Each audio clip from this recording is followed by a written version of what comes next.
तो हेलो दोस्तों, कैसे हैं आप लोग। उम्मीद करता हूँ आप सभी ठीक होंगे। हम सभी ने हमारे आस पड़ोस या फिर फैमिली में किसी ना किसी को भूत प्रेत की बातें करते हुए ज़रूर सुना होगा। अब सवाल ये आता है कि भूत प्रेत वास्तव में होते भी हैं या कहीं ये कोई अंधविश्वास या कोरी कल्पना है। अब इस बात का कोई सटीक जवाब तो मैं आपको नहीं दे पाऊंगा, लेकिन कुछ कहानियों के माध्यम से हम इन भूतों के होने का एहसास ज़रूर कर सकते हैं और इसके बाद इन्हें मानना और नहीं मानना पूरी तरह हमारे ऊपर है। तो स्वागत है दोस्तों आपका मेरे चैनल द हॉन्टेड नाइट में। और कहानी सुनने के बाद अगर कहानी पसंद आए तो प्लीज़ चैनल को लाइक और सब्सक्राइब ज़रूर कीजिएगा। तो हेलो दोस्तों, ये सच्ची घटना जो मैं आपको सुनाने जा रहा हूँ ये राजस्थान के एक शहर बूंदी की है। बूंदी में एक सचिन नाम का लड़का रहा करता था और ये कहानी मुझे सचिन के ही पापा ने भेजी है। तो हुआ यूं कि सचिन के पड़ोस में एक लड़की रहा करती थी जिसका नाम था जोया।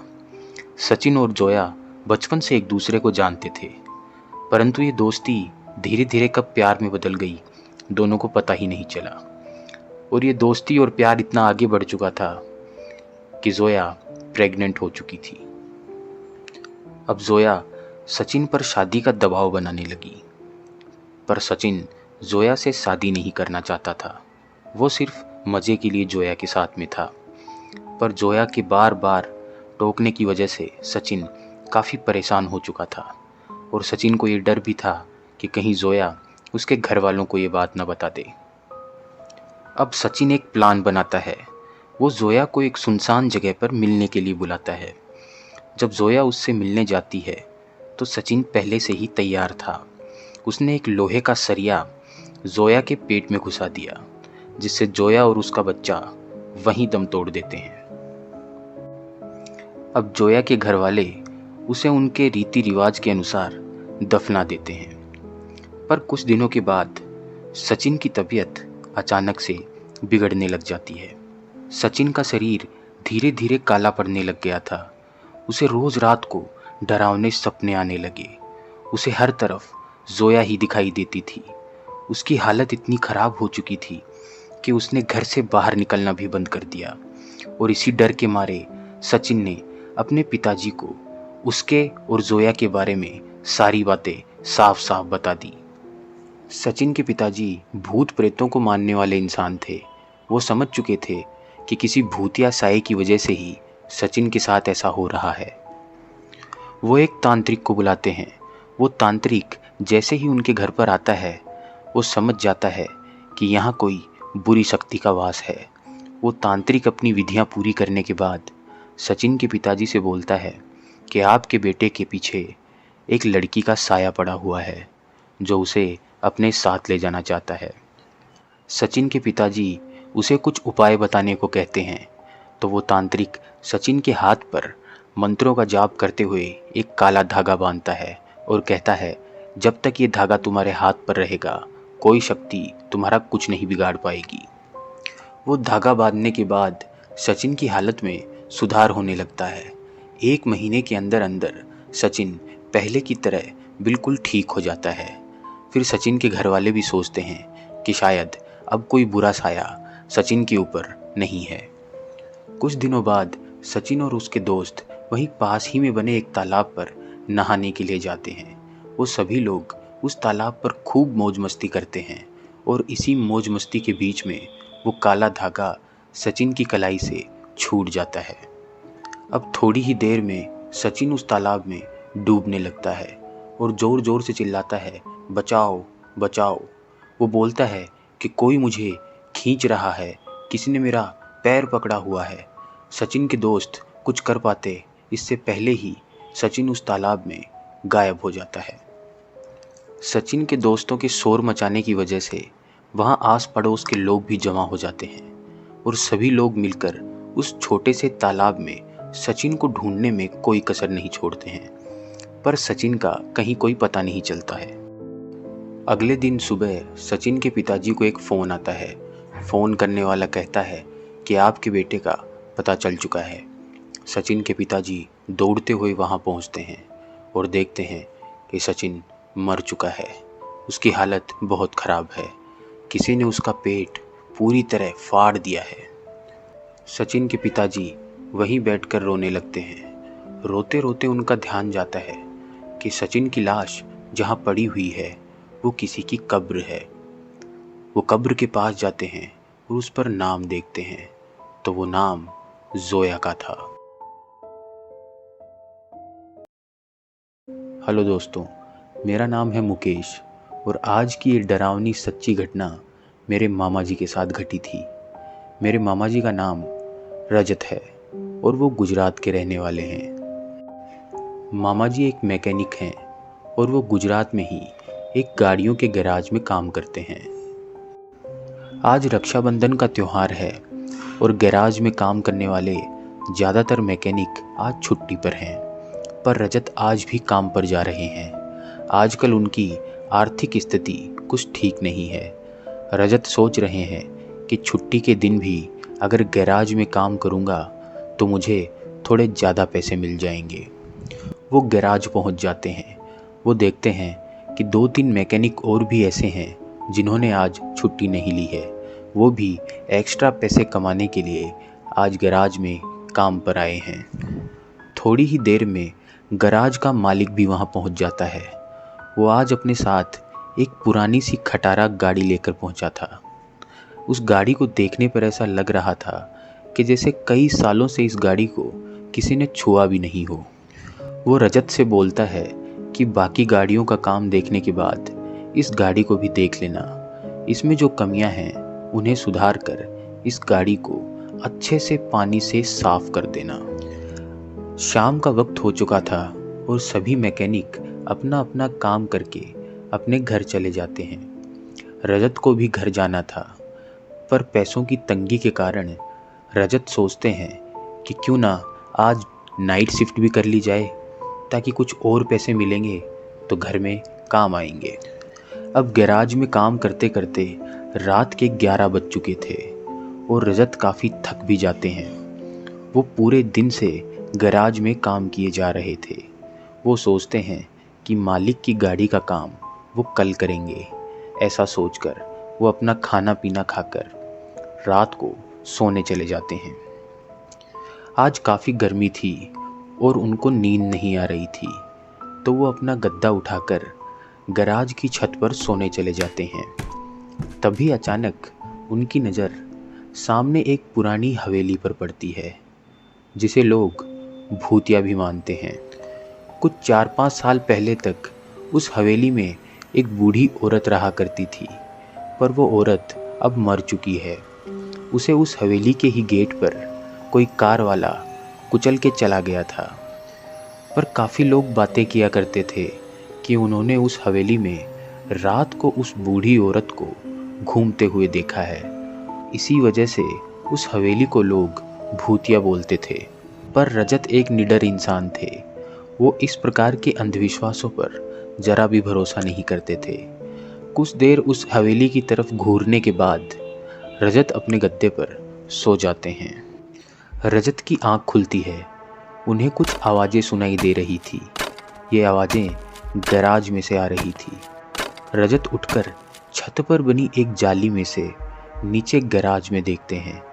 वो देखते हैं कि गैराज का सारा सामान अपने आप हिल रहा था और उनके मालिक की वो गाड़ी जो आज ही गैराज में आई थी, उसकी लाइटें ऑन हो गई थी। कुछ देर बाद वो गाड़ी अपने आप स्टार्ट हो जाती है और तेज़ी से गैराज के गेट को तोड़ते हुए सामने बने एक घर में जा घुसती है। गाड़ी टकराने की वजह से उस घर में काफ़ी नुकसान होता है और उस घर का मालिक गुस्से में गैराज वालों के खिलाफ पुलिस में कंप्लेंट कर देता है। अगले दिन वो गैराज का मालिक और पुलिस वाले वहाँ पहुँच जाते हैं। पुलिस वाले सीसीटीवी फुटेज चेक करते हैं। सीसीटीवी फुटेज में दिखाई दे रहा था कि कैसे वो गाड़ी अपने आप स्टार्ट होकर सामने बने हुए मकान के अंदर जा घुसती है। पर पुलिस वाले इस चीज़ को ज़्यादा गंभीरता से नहीं लेते हैं। वो सोचते हैं कि शायद गाड़ी के अंदर कोई खराबी आ गई होगी। पर जैसे ही ये फुटेज गैराज के मालिक को दिखाई जाती है, वो मालिक एकदम से घबरा जाता है।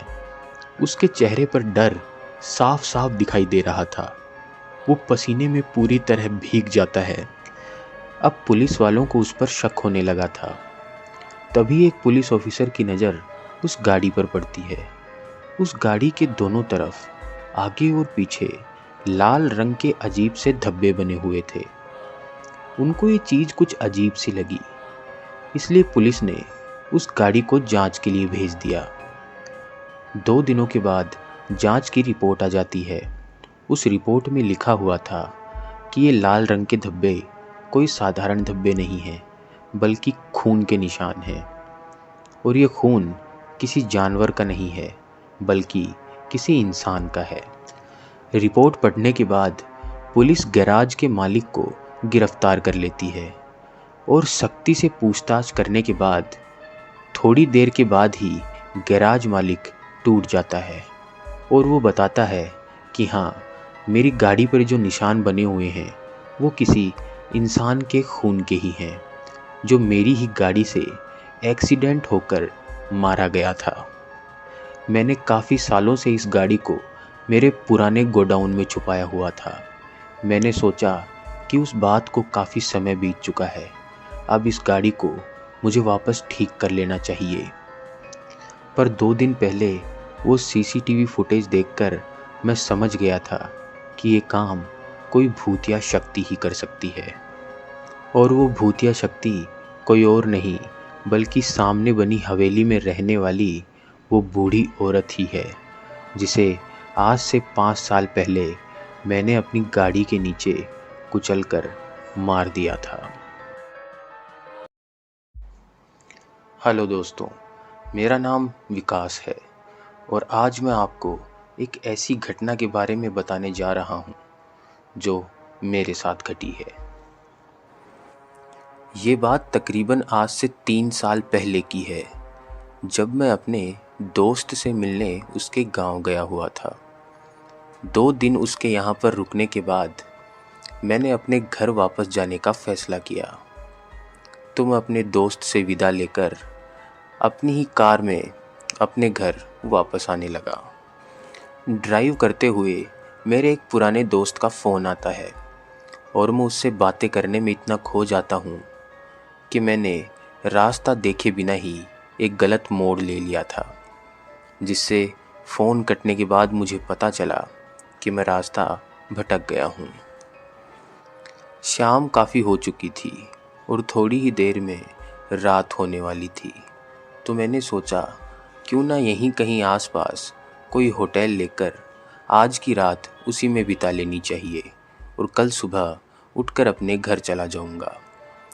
तो मैं इधर उधर देखने लगा कि कहीं कोई होटल दिखाई देता है कि नहीं। तभी मुझे रास्ते में एक आदमी अपनी कार के साथ खड़ा हुआ दिखाई दिया। वो गाड़ी के आगे हाथ हिला रहा था और कह रहा था कि उसे मदद चाहिए। मैंने उसे देखकर उसके पास जाकर गाड़ी रोकी। उसने मुझसे कहा कि उसकी गाड़ी अचानक से ख़राब हो गई है। उसने अपने ड्राइवर को फ़ोन कर दिया है, वो इस गाड़ी को लेने कल तक आएगा। तो ये आदमी मुझसे बोलने लगा कि आप आगे तक मुझे छोड़ दें, मैं किसी होटल में आज रुककर रात बिता लूँगा। मैंने उससे कहा कि आप आ जाइए, मैं भी आगे होटल ढूंढने ही जा रहा हूँ। हम दोनों साथ में ही किसी होटल में आज रात रुक जाते हैं। रास्ते में चलते चलते हम दोनों ने एक दूसरे का नाम भी पूछा। उसका नाम अमित था। रास्ते में हमें एक होटल दिखाई देता है। हम दोनों वहाँ जाकर उस होटल के मैनेजर से मिलते हैं। पहले हम दोनों एक ही कमरे में रुकने वाले थे, पर पता नहीं किसी कारण से उस होटल का किराया बहुत ही कम था। तो सस्ता होने की वजह से हमने सोचा क्यों ना अलग अलग कमरे ही ले लिए जाएं। ऐसा सोचकर हमने मैनेजर से 2 कमरे लेने के लिए कहा। उसने हमें सेकंड फ्लोर पर 201 और 204 नंबर के कमरे दे दिए।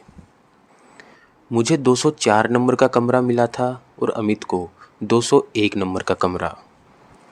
सफ़र में थकान होने की वजह से हम दोनों खाना खाकर अपने अपने रूम्स में सोने चले जाते हैं। मुझे लेटते ही नींद आ जाती है। अब रात को वॉशरूम जाने के लिए मैं अपने कमरे से बाहर आता हूँ। मैंने घड़ी में टाइम देखा तो रात के करीबन 1 बज चुके थे। मेरे सामने ही कुछ दूरी पर वॉशरूम था, तो मैं वॉशरूम के अंदर जाकर गेट अंदर से बंद कर लेता हूँ। वॉशरूम के बाहर मुझे किसी के चलने की आवाज़ें आ रही थी, तो मैंने सोचा कि शायद अमित ही होगा जो रात को वॉशरूम करने के लिए अपने कमरे से बाहर आया है। तभी मुझे किसी लड़की के मुस्कुराने की आवाज़ें आने लगती हैं, तो मैंने सोचा कि इस होटल में तो कोई भी लड़की नहीं है और सेकंड फ्लोर पर भी सिर्फ 2 ही रूम हैं, जिसमें एक में मैं और एक में अमित रुका हुआ है, तो उसके अलावा सारे रूम खाली हैं। तो इस लड़की की आवाज़ कैसे आ रही है? ऐसा देखकर मैं थोड़ा घबराया और मैंने गेट खोलकर बाहर देखने की कोशिश करी। मुझे बाहर कोई नहीं दिखाई दिया और ना ही अमित वहाँ पर था। मैं घबराया हुआ सा अपने रूम की तरफ जाने लगा, तो मुझे ऐसा लग रहा था कि जैसे कोई मेरा पीछा कर रहा हो। मैंने पीछे मुड़ के देखा तो वहाँ कोई नहीं था। अब मैं थोड़ा और डर गया था। मैं जल्दी जल्दी चलकर अपने रूम में चला गया और रूम को अंदर से बंद कर लिया। अंदर आने के बाद भी मुझे उस लड़की के हंसने की आवाज़ साफ साफ सुनाई दे रही थी। तभी कोई मेरा दरवाज़ा खटखटाता है। मैं पूछता हूँ कि कौन है, तो वो कहता है कि विकास, मैं हूँ अमित, दरवाज़ा खोलो। मैं उठकर दरवाजे में बने हुए छेद से बाहर देखता हूँ। मुझे वहाँ कोई भी नहीं दिखाई देता। अब मैं थोड़ा और डर गया था। मैं वापस आकर अपने बिस्तर पर बैठ जाता हूँ। थोड़ी देर में दोबारा मेरे दरवाजे को कोई खटखटाता है। मैंने पूछा कि कौन है। उसने दोबारा कहा कि विकास, मुझे अंदर आने दो, मैं अमित हूँ, दरवाज़ा खोलो। पर मैं दरवाज़ा नहीं खोलता। थोड़ी ही देर में एक लड़की की आवाज़ आती है कि विकास, दरवाज़ा खोल दे, मुझे अंदर आने दे, आज तुझे मुझसे कोई नहीं बचा सकता है। ऐसा सुनते ही मैं बहुत ज़्यादा डर गया था, तो मैंने अपने हेडफोन उठाए और फ़ोन के अंदर हनुमान चालीसा लगाकर कानों में हेडफोन डाल लिए और चुपचाप अपने बिस्तर पर लेट गया। सुबह होते ही मैं जल्दी से दौड़कर नीचे आ जाता हूँ।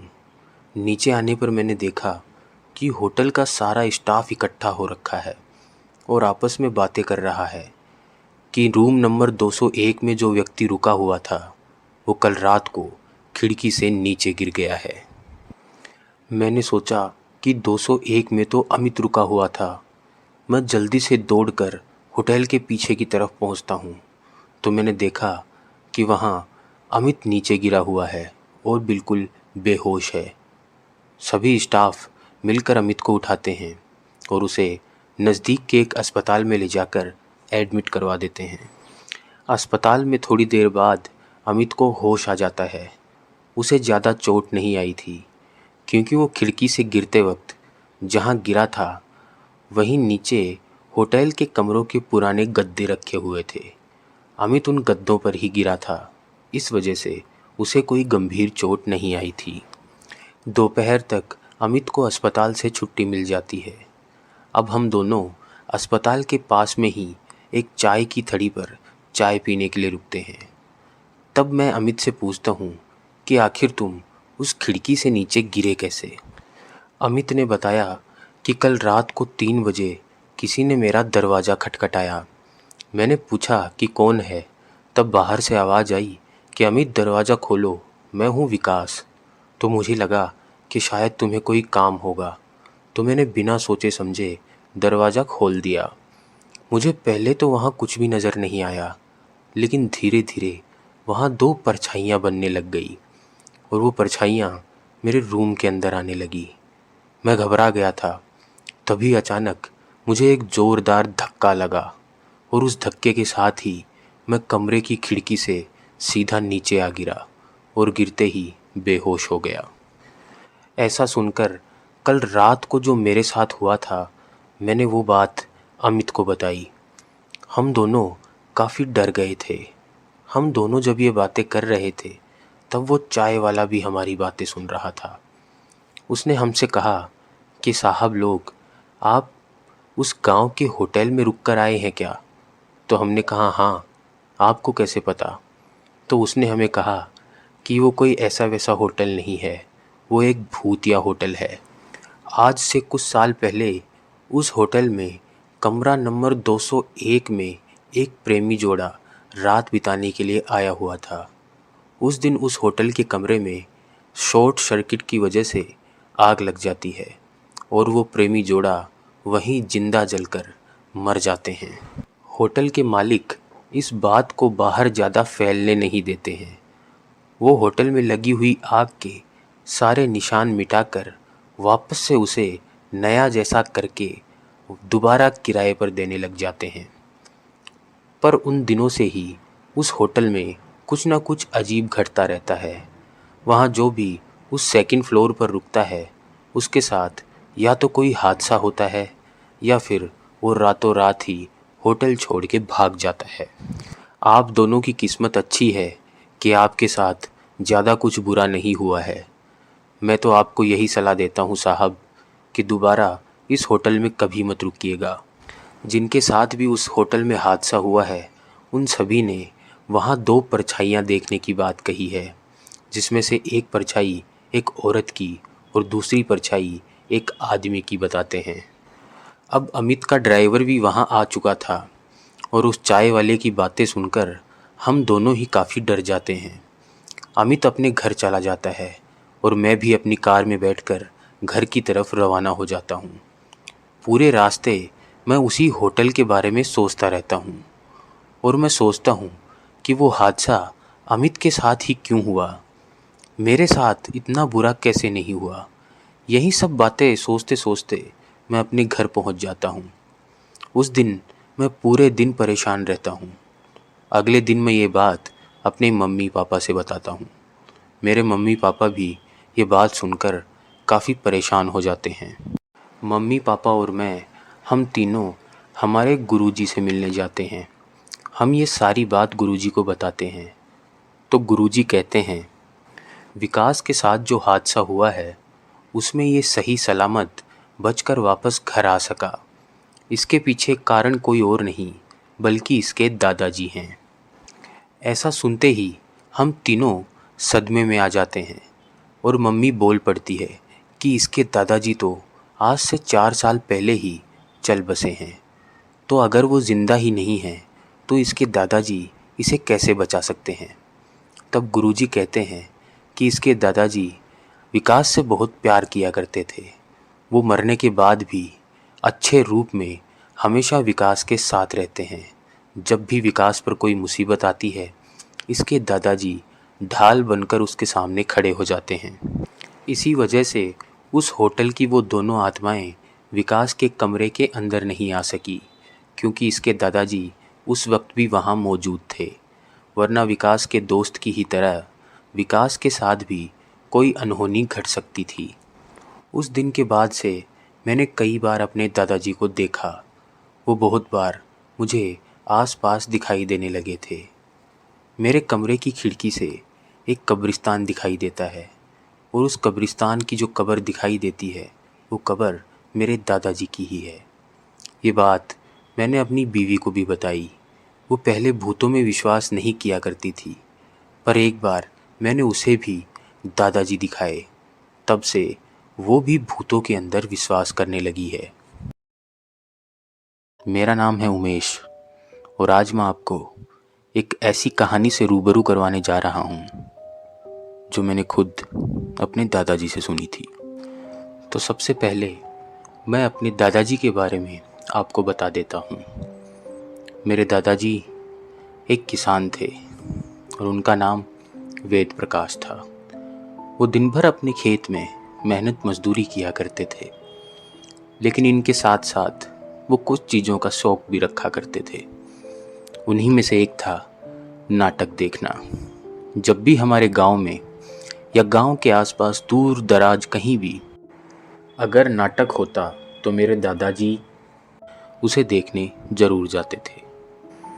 तो एक बार हमारे पड़ोस के गांव में एक नाटक मंडली आई हुई थी, जो रोज़ देर शाम तक अपना नाटक गांव वालों को दिखाया करती थी। इस बात के बारे में जैसे ही मेरे दादाजी को पता लगा, उन्होंने वो नाटक देखने जाने का मन बना लिया। तो अगली ही शाम दादाजी नाटक देखने के लिए दूसरे गांव जाते हैं। वहाँ आधी रात तक नाटक का खूब लुत्फ़ उठाने के बाद दादाजी ने सोचा क्यों ना अब घर वापस चला जाए। ऐसा सोचकर वो वहाँ से उठकर हमारे गांव आने के लिए चल देते हैं। हमारे गांव आते वक्त रास्ते में एक घना और डरावना बीहड़ पड़ता है। ये बीहड़ ऐसा घना है, इसमें दूर दूर तक कोई इंसान नहीं नज़र आता, ना ही कोई अपना घर बनाकर उस बीहड़ में रहता है। वहाँ से सिर्फ जंगली जानवरों की आवाज़ें ही आती रहती हैं। परंतु मेरे दादाजी एक निडर इंसान थे।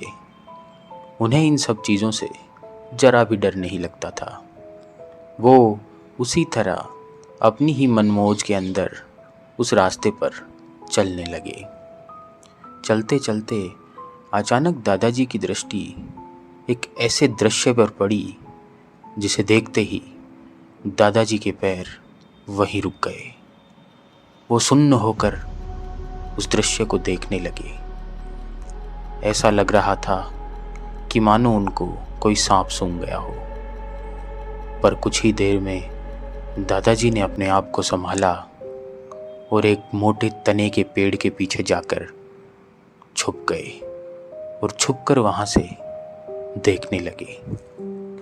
उन्होंने देखा कि एक औरत जिसके शरीर पर एक भी कपड़ा नहीं है, वो वहाँ पर आग जलाकर उसके चारों तरफ मंत्रों का जाप करते हुए नृत्य कर रही है। उसके बाल बिल्कुल खुले हुए हैं और वो बार बार हवा में राख उछाल रही है। परंतु दादाजी ये सब देखकर घबराए नहीं।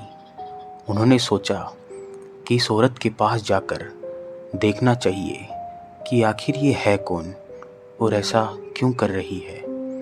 दादाजी दबे पांव उस औरत के और नज़दीक पहुंच जाते हैं और नज़दीक पहुंचने के बाद आग की रोशनी में उस औरत का चेहरा साफ साफ दिखाई दे जाता है। दादाजी उसे देखते ही पहचान लेते हैं। वो हमारे ही गांव की एक औरत चंपा थी।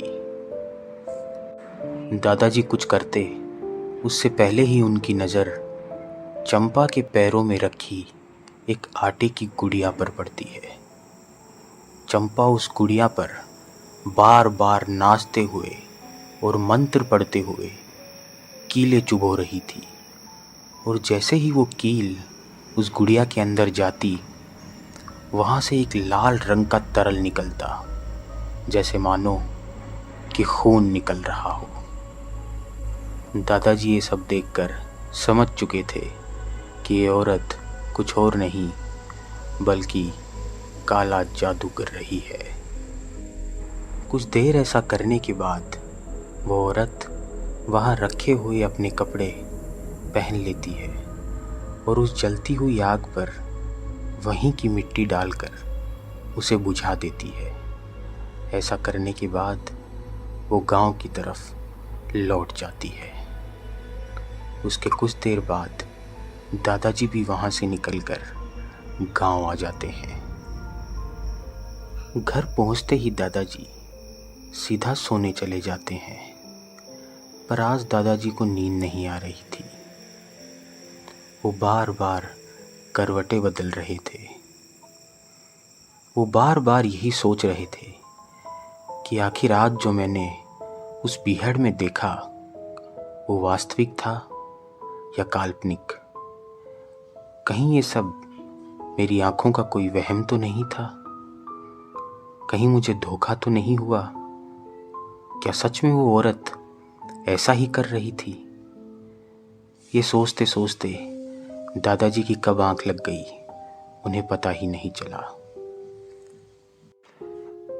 अपनी इस अजीब कश्मकश को दूर करने के लिए दादाजी अगले दिन ठीक उसी समय पर उस बीहड़ में जाकर छुप जाते हैं। कुछ देर इंतजार करने के बाद वहाँ किसी के कदमों की आहट होती है। दादाजी समझ जाते हैं, हो ना हो जरूर चंपा आ रही होगी। और दादाजी का वहम सही भी निकलता है। ये वही औरत थी जिसे कल रात दादाजी ने देखा था। वो औरत वहां पहुंचकर अपने सारे कपड़े उतारकर वहां आग जलाती है और उस आग के चारों तरफ नग्न होकर बाल खोलकर नृत्य करने लगती है। अचानक से दादाजी की नज़र उस आटे की गुड़िया पर पड़ती है, पर वो गुड़िया आज कुछ अजीब सी दिखाई दे रही थी। थोड़ा ध्यान से देखने पर पता चल गया कि उस गुड़िया का सर गायब है। पर उस बिना सर वाली गुड़िया पर वो औरत पहले की ही तरह मंत्रों का उच्चारण करते हुए लोहे की कीलें चुभो रही थी और उसमें से वही गाढ़ा लाल रंग का तरल बाहर आ रहा था। कुछ देर ये सारा काम करने के बाद वो औरत वहां उस आग को बुझाकर गांव की तरफ चली जाती है। अब दादाजी रोज रात को उस बीहड़ में जाते और उस औरत को ऐसा करते हुए देखते थे। ऐसा करते करते लगातार 9 दिन बीत चुके थे। 10वें दिन भी यही चल रहा था। तभी अचानक दादाजी की नज़र एक अजीब सी चीज पर जाती है। ध्यान से देखने पर पता लग ही जाता है कि ये चीज आटे से बना हुआ पैर है, जिसकी 4 उंगलियां और एक अंगूठा भी है। तभी दादाजी 9 दिनों से लगातार चल रही बातों पर ध्यान देते हैं। दादाजी को याद आ जाता है कि पहले दिन जहाँ ये आटे की गुड़िया पूरी बनी हुई थी, वहीं इन 10 दिनों के अंदर लगातार इस गुड़िया का कोई ना कोई अंग कम होता जा रहा है और आज 10वें दिन सिर्फ एक पैर ही बचा हुआ है। तभी अचानक वो औरत बोल पड़ती है। वो बोलती है, आज 10 दिन पूरे हो चुके हैं। मैंने आटे से बनी हुई गुड़िया तुम्हें दान की है, परंतु कल 11वें दिन मैं एक असली बच्चा तुम्हें बलि के रूप में चढ़ाऊंगी। और ऐसा बोलकर वो औरत जोर जोर से हंसने लगती है और दौड़ दौड़ कर उस आग के चारों तरफ नाचने लगती है। ये सब सुनकर दादाजी पसीने से तरबतर हो जाते हैं। वो कांपने लग जाते हैं। उन्हें विश्वास नहीं होता कि आखिर उस औरत ने क्या बोल दिया है। कुछ देर बाद रोज ही की तरह वो औरत वहाँ से चली जाती है। उसके कुछ देर बाद दादाजी कांपते हुए हाथ पैरों से अपने घर पहुँचते हैं। अब दादाजी समझ चुके थे कि औरत कोई और नहीं बल्कि काला जादू करने वाली एक डायन है, जो हम ही गाँव वालों के बीच में एक साधारण स्त्री होने का नाटक करती है और छुपकर यहाँ रह रही है। अगले दिन गांव में शोर मचा हुआ था। सभी लोग कह रहे थे कि पड़ोस में ही रहने वाले एक घर से एक नवजात बच्चा गायब हो गया है। उस बच्चे को ढूंढते हुए रात का समय हो चुका था, परंतु उस बच्चे के बारे में कहीं कोई खबर नहीं थी। तभी अचानक दादाजी को उस औरत की कही हुई बातें याद आ जाती हैं। वो औरत बोल रही थी कि 11वें दिन मुझे एक असली बच्चे की बलि चढ़ानी है। दादाजी तुरंत समझ जाते हैं कि हो ना हो इस बच्चे को वही औरत लेके गई है। अचानक से दादाजी घर से दौड़ते हैं और चिल्लाते हुए कहते हैं कि मुझे पता है कि वो बच्चा कहाँ पर है, मैं उसे लेकर आता हूँ। ऐसा बोलते हुए दादाजी उस बीहड़ में चले जाते हैं। जैसे ही दादाजी वहाँ पहुँचते हैं वो चौंक जाते हैं। वो देखते हैं उस औरत ने उस बच्चे को गोद में उठाया हुआ है। कुछ देर बाद वो औरत उसे ज़मीन पर रखकर उसके चारों तरफ नृत्य करने लग जाती है और ज़ोर ज़ोर से चिल्लाती है, बलि कबूल हो, बलि कबूल हो। आज उस औरत के पास कोई लोहे की कीलें नहीं थी। उसके हाथ में एक बड़ी सी धारदार तलवार थी। वो कुछ ही देर में उस तलवार से उस छोटे से बच्चे को मारने वाली थी। दादाजी समझ चुके थे कि अगर ज़्यादा देर करी तो इस बच्चे को अपनी जान से हाथ धोना पड़ेगा। दादाजी भागते हुए उस औरत के पास पहुंच जाते हैं। दादाजी कहते हैं, रुक जा, इस बच्चे को छोड़ दे, ये बच्चा मुझे दे दे। तू ऐसा क्यों कर रही है? मैं तुझे इस बच्चे को नहीं मारने दूंगा। तभी वो औरत अपने हाथ पर कुछ मंत्र फूंकती है और राख दादाजी की तरफ फेंकती है। वो राख जैसे ही दादाजी के शरीर को छूती है, दादाजी लकवाग्रस्त हो जाते हैं। दादाजी वहीं ज़मीन पर धड़ाम से गिर पड़ते हैं। दादाजी हिलडुल नहीं पा रहे थे। वो देख रहे थे कि वो औरत उस बच्चे को मारने ही वाली है। वो उठने की कोशिश कर रहे थे, लेकिन उनके हाथ पैर काम करना बंद कर चुके थे। तभी अचानक गांव वालों के आने की आवाज़ें आने लगती हैं। गांव वाले दादाजी को चिल्लाते हुए भागता देख समझ गए थे कि इनको पता है कि ये बच्चा कहाँ पर है। वो दादाजी का पीछा करते हुए उस बीहड़ में आ चुके थे। तभी अचानक उन गांव वालों को देखकर वो औरत उस बच्चे को उठाकर घने बीहड़ के अंदर दौड़ जाती है। वो गांव वाले जैसे ही दादाजी के पास पहुंचते हैं, दादाजी बोलकर उन्हें बताते हैं कि उस तरफ वो औरत उस बच्चे को लेकर भागी है, जल्दी उसका पीछा करो। वो गांव वाले उस बीहड़ में दौड़ जाते हैं, परंतु काफ़ी देर तक ढूंढने के बाद भी उस औरत और बच्चे का कुछ भी पता नहीं लगता।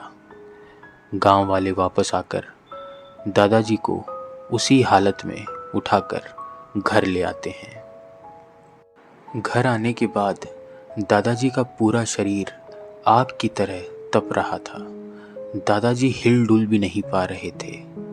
वो समझ चुके थे कि ये सारा असर उस डायन के काले जादू का है जो उन्होंने दादाजी पर किया है।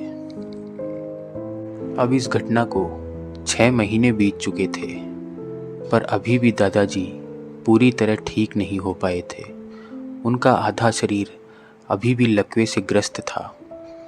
पर इन 6 महीनों के अंदर ना ही उस औरत को कोई ढूंढ पाया और ना ही उस बच्चे को। दादाजी हमेशा ये सोचा करते थे कि काश मैं पहले ही दिन उस औरत को रोक लेता, उसके डायन होने की बात पूरे गांव वालों को बता देता, तो शायद आज वो बच्चा जिंदा होता।